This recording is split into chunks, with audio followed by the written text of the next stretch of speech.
dhammaan dhabti waxaa tihiin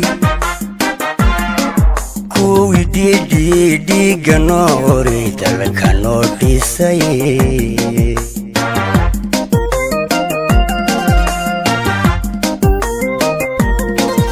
anaguna dhammow xisbi dhowrsanow kaan ku dhaadano ducanaga dhabaan ku dhitaynayoo dhii lagugu shubay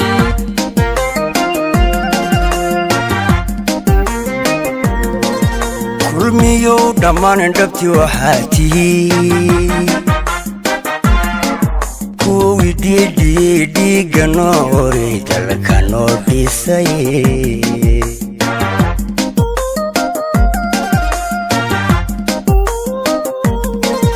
anaguna dhammow xisbi dhowrsanow kaan ku dhaadano ducanaga dhabaan ku dhitaynayoo dhii lagugu shubay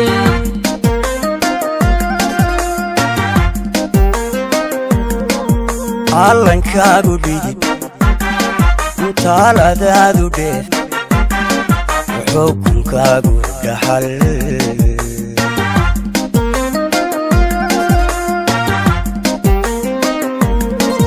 caalankaagu dhidib taaladaadu dheer xukunkaagu dhaxal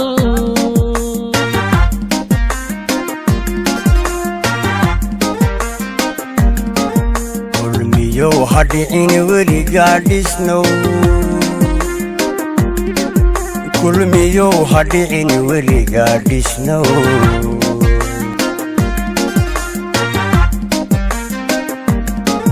kulmiyow ha dhicin weligaa dhisnow kulmiyow ha dhicin weligaa dhisnow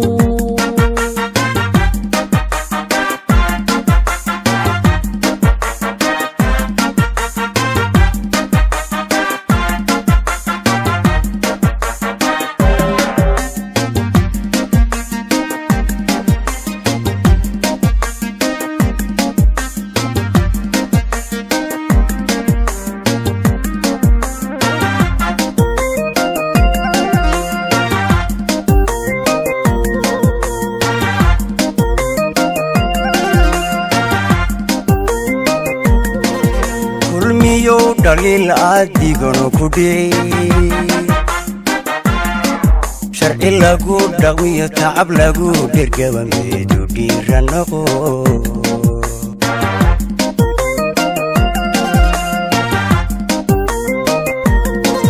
dhaqaalaha kabo danyar iyo dhibane mid dhegaysta noqo dhalinyarada iyo dhaqankiyo hiddaha xisbi dhowra noqo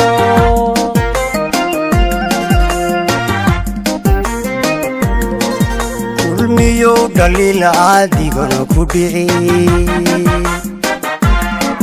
sharci lagu dhaqmiyo tacab lagu dhergaba meedu dhiira noqo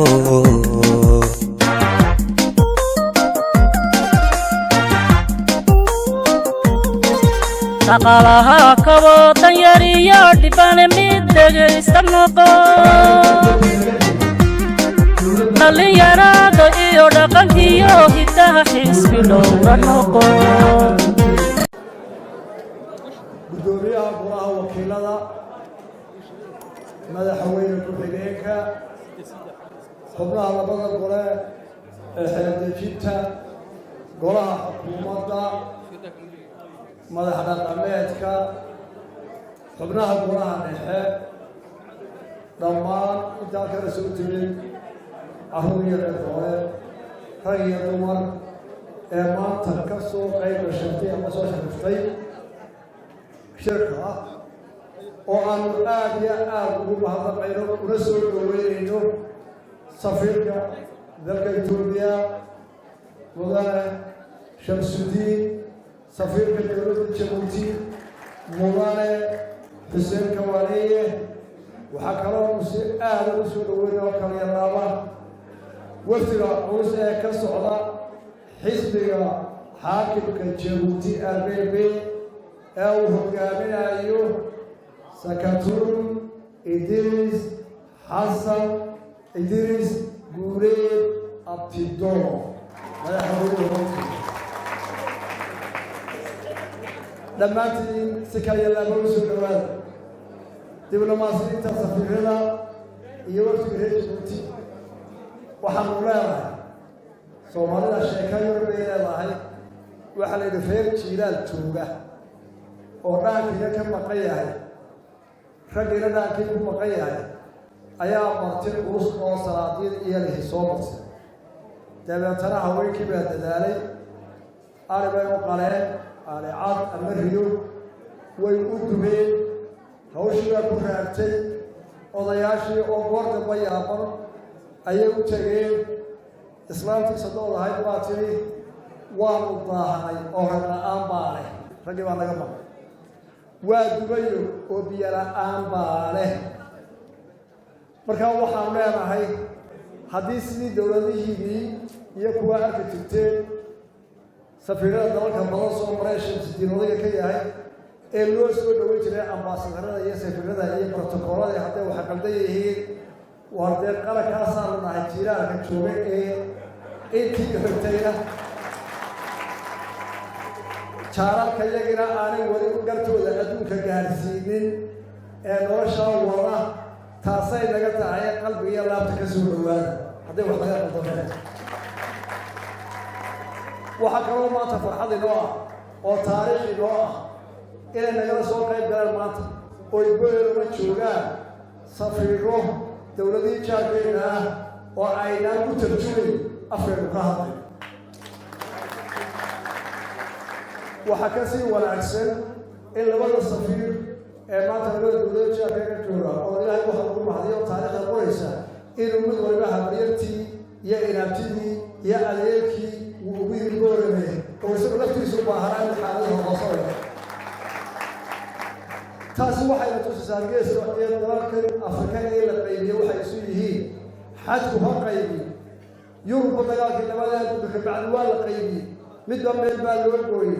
haddana iyagoo oo dhowraya xadkii caalamiga ahaa dadku suu u wada noolaanayo ee hore uu ugu maraayo ayay ka taliyeen waxaa ilaahay mahadiya labada dowlada harree naga xiga ee la ictiraafsan yahay labadooda hogaamiye doctor abiyo iyo mudane ismaaciil cumar labaduba inay taa rumaysan yihiin mustaqbalka dadku wuxuu isu yahay arkayaan iyo in waxa loola qabsado oo aan lagu daalay xad baa isticmaalka qaybi haa dowlada waa la kaliyo xadku waa la qaybi taasi waa waraaqiyo sharci laakiin waxa ka weyn dadka wada dhashay ee meesha ku wada dhaqan dhinacyada oo dhan ee horumarka iyo iskaaji iyo wada noolsha ka shaqeeya taasina waa tii Soomaaliland lagu aasaasay waa loo guduud waa maadsantii intaana waxaan ku soo dhaweynta martiyo shirka maanta ee kulmiye ee golaha dhexe xaad xubnaha golaha dhexe waxaan leeyahay waa waqtigiisii iyo shirkeedii halkana maanta waxaa loo fadhiyaa oo golaha dhexe u fadhiyaa inuu la xisaabtamo xukuumadda xilkii ay u dhiibeen ay ummadda u balan qaadeen ay ku ololeeyeen ee ay buugga ku qoray waxaa maanta xukuumadda halkan u yaalo oo lagu xisaabtan oo lagu xisaabin doonaa wixii ka qabsoomay iyo waxa ka dhigay waxa kaloo golaha dhexe halka ka soo jeedi doonaa wixii dardaan iyo tusaale ah iyo wixii dhaliila si loo toosin lahaa iyo mustaqbalka soo socda sidii loo sii wanaajin lahaa hawsha aynu qabano haddaan nahay qolada xukuumadda waxaan leeyahay shacabweynaha dadka waa maanta imtixaankii baan ku jirnaayeen noo soo duceeyey insha allah waa guudi xisbiga kulmiye qolaa wuxuu ku galay oo uu ka codsaday inay ugu codeeyaan bulshooyinka Somaliland 7 tiir 7 qodob ka hore wuxuu ahaa arrimaha bulshada amniga iyo nabadda dhaqaalaha garsoorka iyo cadaaladda siyaasadda arrimaha dibadda horumarinta maamul wanaagga deegaanka iyo la saaqaadida isbedelada ciidamada 7 qodob ayay u balan qaaday xukuumadaha anagoo ka duulayna sanadkii 3 waxay bilowgiisii waxaanu qorsheynay 3 mashruuc oo laga qabanayo 7 tiir waxaanu maanta koowaad siinay وأن ميساك صاري تيرك أي كم ديهين أرماها النبتجرية هي أمنية دقارها وحال حوق صاري ترى كابياش يهربون تنورش الدنيا عاصماتها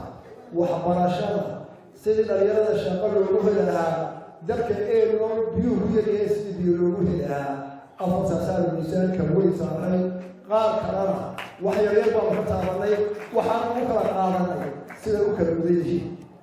وحي قارني وحي بكر يقول حقبتك وحنا لما بقى سكان يا لما بقى رسول الله مدوى ميسانيتي قال كبوح الولي لي عشور يلا عقدت كلية هاي وميسانية القري وحي أي أمد الولي لي ويخير وحي أنا كنت قوانين هو الصواقر بيجنا لا حساب الكاسان وسصوب بيجنا واي وحنا هي أكانت تكون شيء كنا ضبطي وحنا حساب تقول علينا واجد وينو تسوى كافر غيرتين وحاولت على القرآن وبريت أيوة حسنه هل كان يسوحنا يا أماتي وحاولت بيا تردارك هل كان لك سوى شيئين يا سلامتين يا حسن وقلت أي كسوى شيئين وقلتون وحاولت بدون سنة كوريا سجال وقولي كوريا سجال شكل برعو وحاولت بدون سنة كوريا سجال وقولي سجال شكل أقل بور مشكلي waxay ku doonsan markii ay u codeeyay distoorka qoryaha walaalayaal xeer baan ku yeelanay distoor in ay dalka isku xidhan mid yahay muwaadiniintu u simantahay distoorkeena raaxaya xukuumadaha waxay u samaysanay inaanay xukuumaddu xaliga goosan inaanu madaxweynuhu soo doonayeen inaanu wasiirku durdurin intaba dabar iyo seeta u yar lagu qabto oo aan golayaasha sheekhiinta ee baarlamaanka iyo guurtida oo aan kuwa koobaad ee qabanaya hadda qaldama waxaanu samaynay hay-ado inoo qabta waxaynu ku heshiinay qaranku leeyahay inaan qofna goolno bayrin oo uu ka mid yahay guddida maamul wanaagga iyo ilaalinta iyo guddida kale ee baarlamaanka ee ilaalinta hantida qaranka waxa kaloo oo distoorka loogu jideeyay halkan oo yaala حسابيها بود وهاتي القرى كيالية هاتي دولها بود ودول شوش ولا بحي يباك القرى ونعد عشان الدولة كلها كيالية وحيا هاتي يلعب القرى وحنقول إذا أنت أصلا أمبارح كرئيسا مدوري وسؤال إلى مبتش وابنور هي حزبي أو مدوري وكيل بالضبط هي تجبو هي تقوله لحساب تقول حالة تعطي حالة intuba waliba joogaan waxaana laga rabaa intaba inaan soo dhigno xisaab racaysa haddaan imtixaan ka bixi weydana warqad baa lagu filan warqad baa lagu ridaa xaaj shaqee ma shaqeynaysa meel ku haysaa dee iska tag wax isu buuqnaayo ma yahay madaxweyne waa ku dooranaynaa waa ku sharfaynaa waa ku hormarinaynaa adiguna shaqadaa qabo haddaan qaban weydo warqadda iyadu baanu haysanaynaa halkan dambe safar suuqa u soo wasiirada waa niman shaqo ku jira hawl baa loo dhiibaa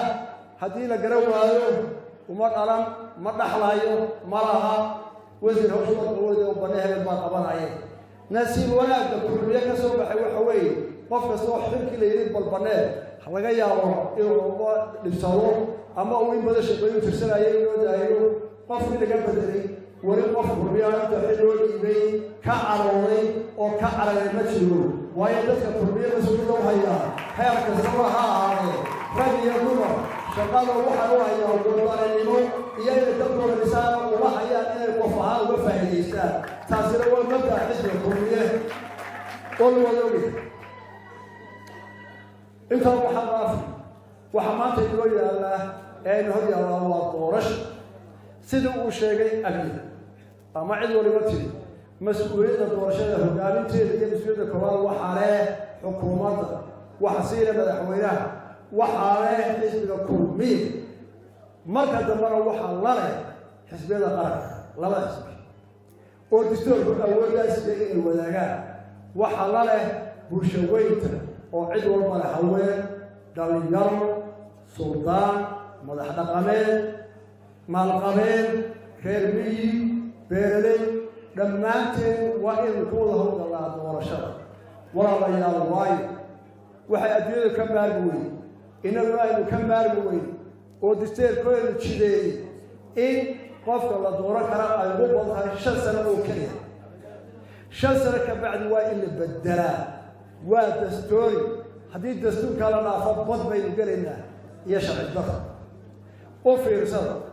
madaxweynaha mas'uuliyadda la ilaalinayo dalka ugu sarreysa oo dalka wax ku aaday intiina soo martay intii doorashada la gaaray labadii madaxweyne ee la doortay iga horreeyey ee codka lagu doortay dadka maaha ku golash doorteen labadooda teerarkiisii uu ku dhameeyey 2 sano ay dhaafeen 2 sano waxay u dhaafeen taageerada dhaqaalaheena ee doorashada oo ay naga xidhan ciidan baryayno waxay u dhaafeen isfahan waara aan siyaasiga ahayn ee goboleysiga ah oo markay xisbiyadu xagaaraan ma gobolada xagga dib ka muujinayaan rafaad badan oo hawl badan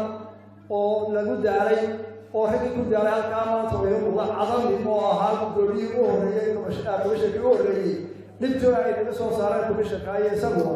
oo adag bay kaga soo baxay ee xisbiyadu ay daamay lahayd maanta doorashadii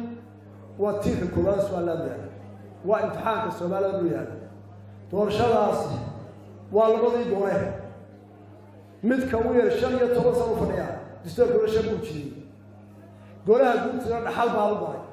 eerooyinka abeen dhaxal dimuqraadiyadu waynu nahay dadka waxa lagu soo halgamay waxa dimuqraadiyada la dhaxal weynaa soo halgamin waxa weeye arrinta ay dugsiineen u baahan caalamku inaga yeeli maayo waxa la inoo qoray oo dalka Chad inoo qoray oo madaxweynaha markii ay say inoo qortaa oo Afrika inoo qortaa dalka aan la ictiraafin Soomaaliland ay waa dimuqraadiyad ku hirgeliyay dawladda ku hirgeliyay haddii golayaasheedu 30 sano iyo 5 sano fadhiyaan dee ummadu taageeri mayso waa in distoorkeedu ka baxo marka inaynu doorasho galaa waa khasab waa muhiim ma dhaafina xisbiyadu isma seegana saddexda xisbi qaranimo doorashada way doonayaan waxa ay saseegeen waa goboleysiga iyo qabyaaladda walaalayaal dhibaatooyinka hooy alla maanta doorashada ku gudbo waxa ka mid ah in doorashada baarlamaanka gobolada qaarkood saluugsan yihiin xubnaha ugu jira oo ay leeyihiin codka iyaga intaan ka badan baan ku helay waxaynu nidhi hala qaado tira koob dalkoo dhan dhaqaalo uma hayno oo ma qaadi karno labadii madaxweyne hore waxay qaadi waayeen taageero dhaqaale caalamku inagama caawiyo in aynu tira koob dalka oo dhan asameyn gobolada cabanaya waxaa koob ka ah ee cod badan baan leeyahay codkaygu in ka badan buu soo saarayaa hala tiriyo qof iyo codkeeda gobolka waa la qasanahay inaa gobol weyn oo weliba ilbaxa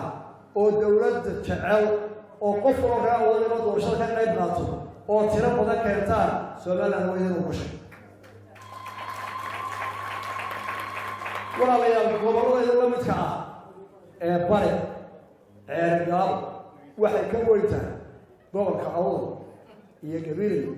iyo barwajee iyo barbaroos saaxoos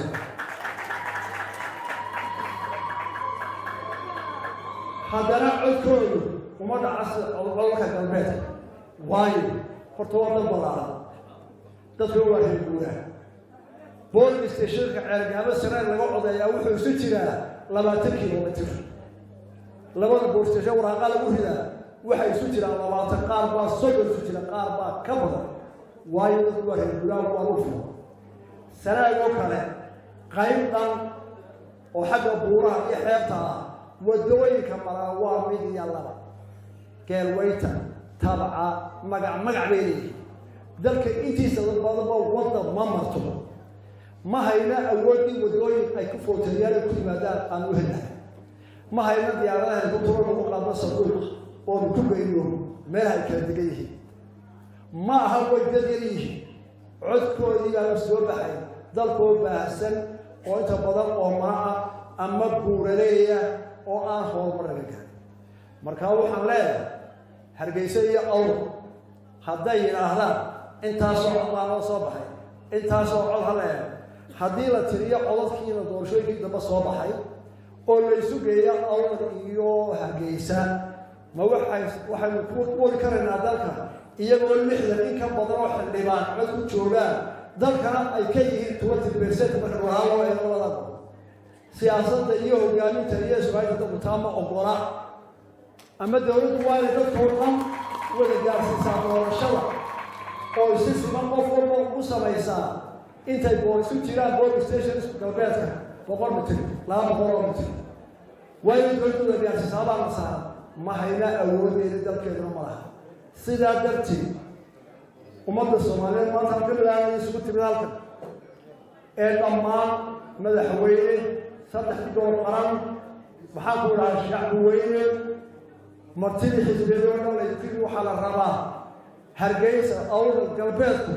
inay dabciyaan doorda ah cod badan baan leenahay waa dadka kale inta la gaarsiinayo heerka la gaarsiinay police stationska iyo inta codkooda la soo wada qaadan karayo waxaa la ka doonayaa inaad doorda qaranimo wata oo dabcisaa baa magaalada ka ma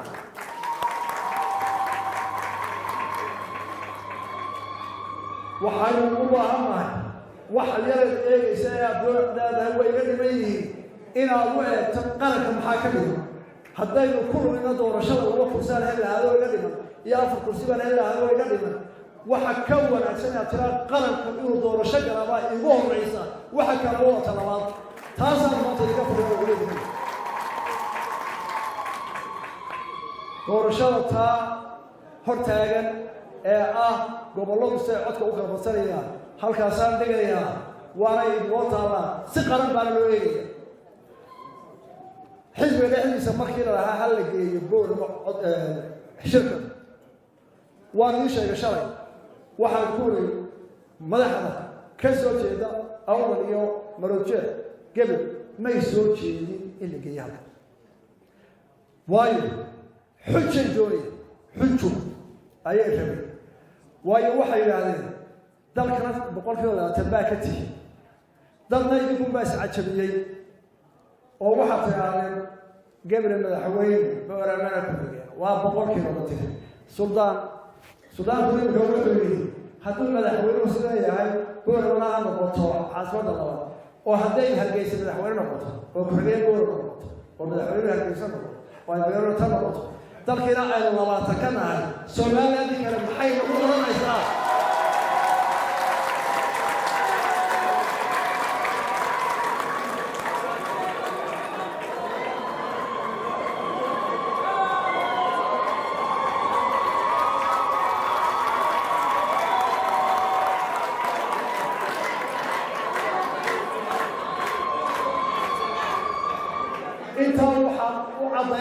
waxaan ka jawaabayaa doodii ahayd waxa la wada lahaado hal istixgalayo qaranka isku hay qaranku hamiloobo isu jiid ragalbeedku hayla jiideen dalka inuu madoobo oo wax badan hadda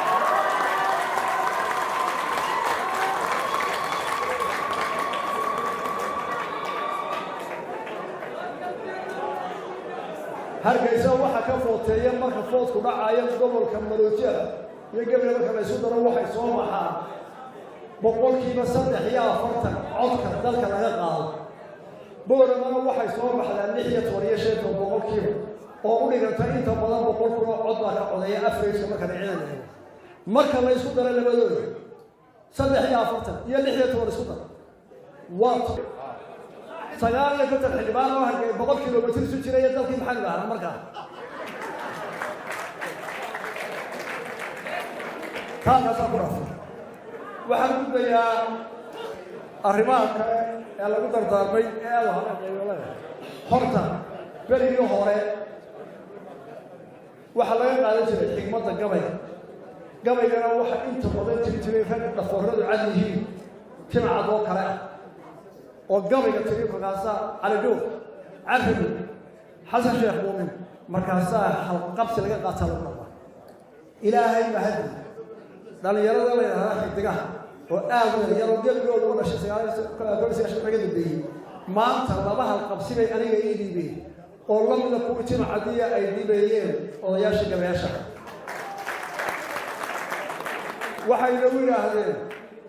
ninkii waxa weeysan hoggaanka dalko هنكاو هنافو وينو قدوم سومالي لاندي سوينو قدوم ما هتاس odayaasha waa jooga way loo guddo waxa yiraahdeen tii kala dambana dalkeena markay misal dhisanayno demidkeen ina naga dhashteen iyo ka dhashna garan maaye barnaamijka xisbiga kulmiye siyaasadiisa arrimaha gudaha beedka hore ayay ku salaysan tahay siyaasadiisa arrimaha gudaha beedka dambe dadnimada watay ayuu ku soo dhigay gurida inay dhacay safir labada safir la fadhiyana beedkaas aad sheegayna waa siyaasadda arrimaha dibadda tanasub fadhiya yalla waxaan u mahadnaqayaa gobolka awal oday dhalinyaro haween culimo sida sharafta leh ee milgaha leh aad u soo dhaweysaan martida ciidan walba aad iyo aad baan ka mahadnaqayaa ninkii jiray waa soo ogay raawo saaraya waxaan mahadnaqayaa oo dhammaantiin u mahadnaqaynaa ciidamadeena difaaca ku jira subsidiga Soomaaliland inay jirto aad ugu ilaaliya aynu heesana loo fadhiyo xuduudaha oo ka difaacaya qaranka iyo ciidamada darasata iyo kuwa inaga ilaa xalay aasay hawsha ay ku hayaan waa u mahadnaqaynaa إنما يقولون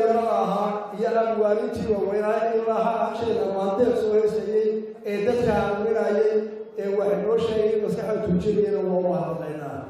وهم هذينا علماء الدين كان إنه إيرانية دين تين السلطانية دقيقين دولتنا كل إيرانية وهم هذينا جزاه الله خير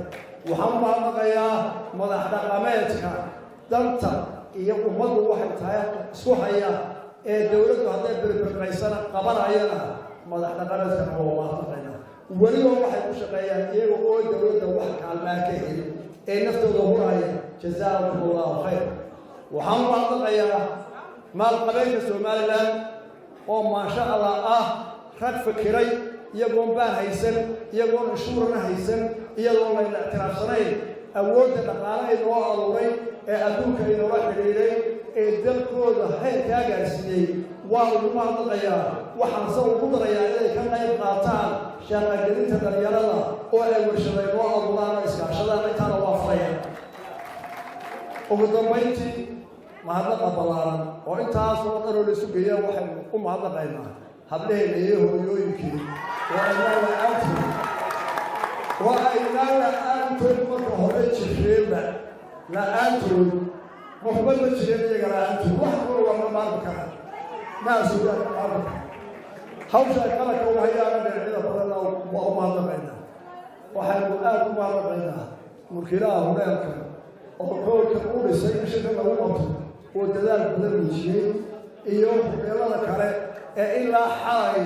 من وقت بيوه وما حيدا سبتلاقي الليل بيان يلا ما تسكي حوشة كذا يبررنا وما ضمنا مرلبان وفودا الوتر هستفيرون وقامريا يسعى بدل الرئيس الوتر RBB وكل كان صارني وصار أول كتارو إلى ورياض هذا صور جوتي متي تها تسوى بالريبور متي فقال وحقول إن أدرس وحقول أنا تجيب سيدنا الله هي الشيخ هي صورته أجي حسب الولد على كسر ماشي نقول بس الله عزه وبدأت واحد مسؤول واحد صراحة الشباب الكسلة أساسية بها كردية ملحوينة الحوار حاج أحمد سيراني وشعرا كسر لها شركة وأربعة بالله لكن ويكون على تاي المصطفى صوبها صراحة الشباب يدعي الكسلة أبيض ما تتلمات حلقه كل قوم يوم يشاء كراهه سلطان أول ما سلطان أرنتي أشار يا هذا تقدر تبقى مجتمع كلهم معي لكن كان كل مين وحفريه بوليس يدحي تقول هذا حنا وحول كم قريب دولة امتحانية دبعتها كتاجا وقوية وأنا جي أطبق وأنا صوحي وأقول عيد صوحي وضيع بين وضايع riboorkii laga keenay laba oday qura u hadlay dhinacba odayba u hadlay mid waxa malaha loo diraysaa xagga galbeed u hadlado waxa la yiraahdaa muumin bahal waaberi war maxaa dagaalka wadaa ku iyo soo qoro waa la wareystay wuxuu yiri war dee nabad baan ahay wariyana wadariyeena shay baan ahay ismalaana khilaafan dalkana waan ku deganay laakiin walaalaha in galbeedka laga xiga dawlad baa dawlad ka riixaysa oo wixii baa dawladdu ay noo sheeganayaan oo Soomaaliland baa lagu dilaya dhibaatada Soomaaliland baa la gelisay sidii shirkii halkan loogu qabtay 19 Sheekh Cali Jawhar waa guulibaad baa lagu yahay xoog iyo rag baa la soo bixiyay kii kala la wareystay galbeedka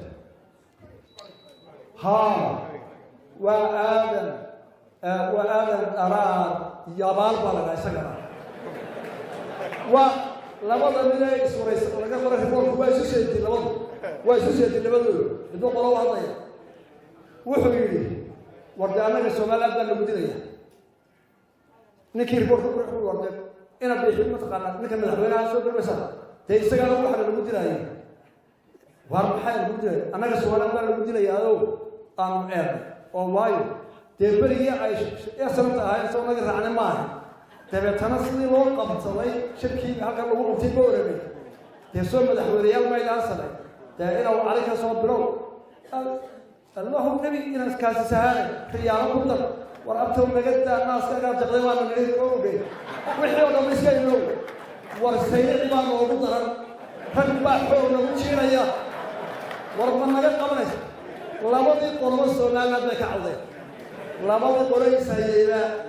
Soomaaliland bay ka cawdeen haddaba waxa aan ka sheegay labadii safir way fadhiyaan Soomaaliland iyo dawlad baa xagga dambe laga soo kaxay Djibouti waxa wareystay ninkan imkaan ka hadlaya inadiis waxa ku dhigay isbaac markii horta xagu jooga iyo kii Xaaji Xasan guulada la xarsala geeris xagga daaqay wuxuu yiri aniga intay inadiis كل واحد يقتله هيا كيف محور إسماعيل كوه محور أنا قال بدر واحد ومحورين أنتي كرمت قاعد واحد شفتها كروه أيوة زوج عالم كمالية أنتي جبار كهاي أنتي مو بريتيا تقول كأنتي تكارا كوه هيا هالكل جاهل أكتير وتكارا هي اللي جوز هاي ولا ما أنا هاي قلب geelisi gaalada ay doorashada barqabkii casharkana waxay joogaan sayladii xasargeli keesa iyo gacalkiiba hayaan macaqliga geelisi inta jooga iyo sayidciga kurigeel mareed rasuulna adeerkay baa lahaa barkado geelisi joogaayo wuxuu ka dabaashan waa ka dabaashan sayidciga taxayga ka soo cula saadadii aqliga miyiga shalaba dawladda saageedo isku dhafan yahay isku soo dhugaan wax isku helaan labada dawladda wanaag iyo walatinada waxayaan horumar bay dirhayaan nabadina raadinayaan annaga dawladaha aan hore imanaga waxa idinku aqaldaysa waxaan leeyahay dawladdu waa ka bari odayaalo idinka inta la ilaa ma ka qeybtaan wassalaamu calaykum wa rahmatullahi wa barakatuh